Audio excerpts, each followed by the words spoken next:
నమస్కారం సార్. నమస్తే అమ్మా. సార్, ఆడదాం ఆంధ్ర కార్యక్రమంలో ఇప్పుడు 100 కోట్ల స్కామ్ బయటపడింది సార్. దీని మీద మీ స్పందన ఏంటి సార్? ఇది గతంలోనే బయటకు వచ్చింది. ఈరోజు కూలంకుషంగా ఒక్కొక్క అంశాన్ని కూడా బయటకు తీసుకొస్తోంది ఈ కూటమి ప్రభుత్వం. ఆడదాం ఆంధ్ర దాంట్లో 100 కోట్ల రూపాయల పై చిలుకు, అంటే మామూలుగా కొనుగోలు చేసిన దాంట్లో కావచ్చు, ఏదైనా కావచ్చు, 100 కోట్ల రూపాయల పై చిలుకు కుంభకోణం జరిగిందని చెప్పని బైరెడ్డి సిద్ధార్థారెడ్డి అలాగే రోజారెడ్డి గారి ఇద్దరు పేర్లు కూడా ఉన్నాయని చెప్పని గతంలో అభియోగాలు, ఇప్పుడు అవి వాస్తవాలుగా ప్రజల ముందు ఈ కూటమి ప్రభుత్వం తీసుకురాబోతూ ఉంది.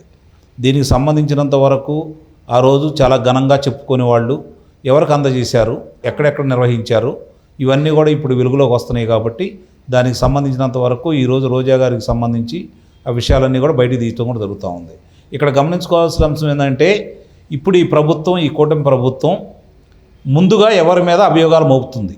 ఆడుదాం ఆంధ్రాలో కుంభకోణం చేసినటువంటి రోజా గారి మీద, లేదంటే ఋషికొండ ప్యాలెస్ కట్టడానికి సంతకాలు పెట్టినటువంటి మంత్రి రోజా గారి మీద, లేదంటే భూ కుంభకోణాలకు సంబంధించి చిత్తూరు జిల్లానే కాకుండా ఆంధ్ర రాష్ట్ర వ్యాప్తంగా గనులు, అటవీ భూముల్ని కుంభకోణాలు చేసినటువంటి పెద్దిరెడ్డి రామచంద్రారెడ్డి మీద ఎవరు ముందుగా అభియోగం మోపబోతున్నారు, ఎవరు ముందుగా కారాగారవాసం కాబోతున్నారు అనేది ఈరోజు ప్రజలందరికీ కూడా ఎదురు చూస్తూ ఉన్నారు ఈ అభియోగాలు. అట్లాగే జగన్మోహన్ రెడ్డి కావచ్చు, విజయసాయి రెడ్డి కావచ్చు, సజ్జల రామకృష్ణారెడ్డి కావచ్చు, వాళ్ళకి సంబంధించి చెవిరెడ్డి భాస్కర్ రెడ్డి కావచ్చు, వాళ్ళకి సంబంధించిన వాళ్ళందరి సుబ్బారెడ్డి, వీళ్ళందరికి సంబంధించిన అన్ని కరుణాకర్ రెడ్డితో సహా ఎవరెవరైతే దీంట్లో ఉన్నారో, ఎవరెవరైతే దీంట్లో భాగస్వాములు అయ్యారో, ఎవరి ద్వారా ఎవరికి లబ్ధి చేకూర్చారో, వాళ్ళ అన్నయ్యలకు ఎవరైతే దారాదత్తం చేశారో, ఎవరు బెదిరించి స్థానికంగా ఉన్న నేతలను అడ్డం పెట్టుకొని వాళ్ళు బెదిరించేసి వీళ్ళకి పబ్బం గడుపుకోవడానికి వీళ్ళకి ఎవరు సహకరించారో, ఇప్పుడు ఈ కూటమి ప్రభుత్వం ఇన్ని విషయాలన్నీ బయటకు తీసుకురావాలి. నిన్నదాకా తెగ మాట్లాడింది రోజా గారు, మరి ఆమె దీనికి సమాధానం కూడా చెప్పాల్సిన పరిస్థితి ఈరోజు ఎదురవుతూ ఉంది. ఇది కక్ష సాధింపు అయితే నీకు వాళ్ళకి సంబంధించినంతవరకు ఏం మాట్లాడుతున్నారు, ఏ అంశాన్ని బయట తీసుకొచ్చినా, ఏ కుంభకోణం బయటపెట్టినా మా మీద కావాలని కక్ష సాధింపు చర్యలో భాగంగానే ఇవన్నీ చేస్తున్నారు, మాకు ఎలాంటి సంబంధం లేదు, మేము శుద్ధపూసలమి ఆణిముత్యాలం అని చెప్పి చెప్పుకుంటున్నారు కదా. ఈరోజు మరి మీరు తీసుకున్నటువంటి జీవో ప్రకారం మీరు ఏదైతే నిధులు కేటాయించారో, మీరు ఏ విధంగా అయితే కొనుగోలు చేశారో అవి ఎవరెవరికి ఇచ్చారు, ఈరోజు అవి బయట పెట్టేసి పలానా చాట ఉండి అని చెప్పని ఆధారాలతో బయటపెట్టి మీ యొక్క నిర్దోషత్వాన్ని నిరూపించుకోండి.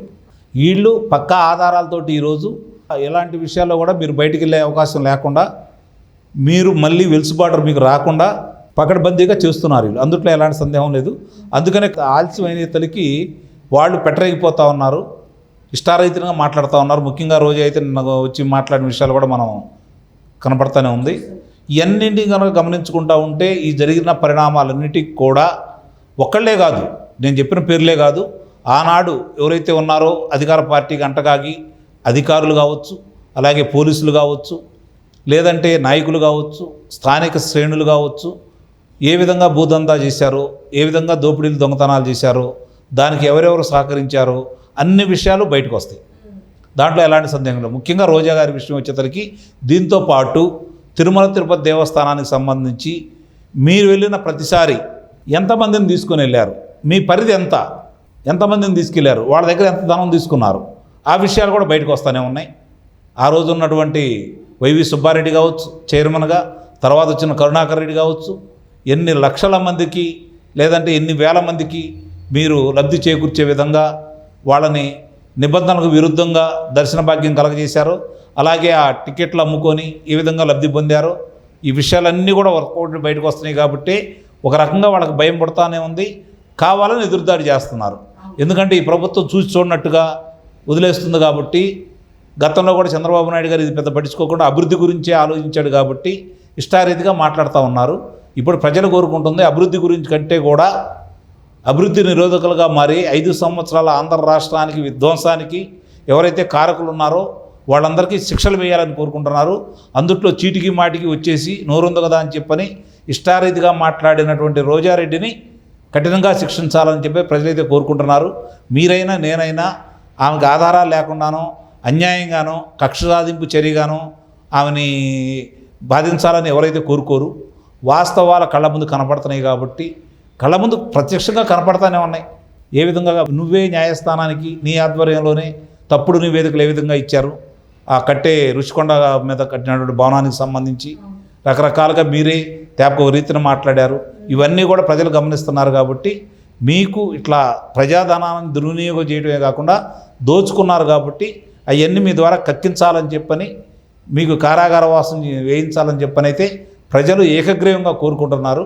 వాళ్ళ ఆశలు నెరవేరాలని, ఆ విధంగానే ఈ కూటమి ప్రభుత్వం ముందుకు వెళ్ళాలని చెప్పని ఈ ఆడుదాం ఆంధ్రాలో పిల్లలకు రావాల్సినటువంటి ఆట వస్తువులను కూడా వీళ్ళు ఏ విధంగా మోసం చేశారో వివరించి సాక్ష్యాధారాలన్నీ ఈరోజు మీ దగ్గర ఉన్నాయి. కాబట్టి న్యాయస్థానం ముందు పొందుపరిచి వీళ్ళందరికీ శిక్షలు వేయాలని చెప్పని మీ ద్వారా నేనైతే కోరుకుంటున్నాను. అయితే సార్ నెక్స్ట్ ఇప్పుడు రెడ్ బుక్లో రోజా పేరు ఉంటుందా ఉండదా సార్? ఎందుకు ఉండదమ్మా, నిస్సందేహంగా ఉంటుంది. ఇవన్నిటికి కూడా ఉంది. కాబట్టి రోజా మాట్లాడింది ఏమీ లోకేష్ బాబు మర్చిపోతాడని కానీ, తెలుగుదేశం పార్టీ నేతలు ఒకవేళ చంద్రబాబు నాయుడు గారు ఏమన్నా గతంలో లాగా మనకెందుకులే మనం అభివృద్ధి చేద్దాం అనుకుంటాడేమో నాకైతే తెలియదు. కానీ లోకేష్ బాబు అయితే ఇది మర్చిపోతాడని అయితే నేను భావించటం లేదు.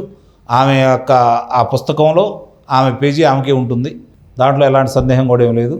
ఎట్టి పరిస్థితుల్లో కూడా ఆ పుస్తకాన్ని బయటికి తీస్తారు. ఈరోజు ముందు కుదురుకోవడానికి, పరిశ్రమలు రాబట్టుకోవడానికి వాళ్ళ మీద ఉన్న ఆధారాలన్నీ కూడా సాక్ష్యాధారాలతో, ఎందుకంటే ఇంకా అదే అధికారులు ఉన్నారు, నత్తనడక నడిపిస్తూ ఉన్నారు.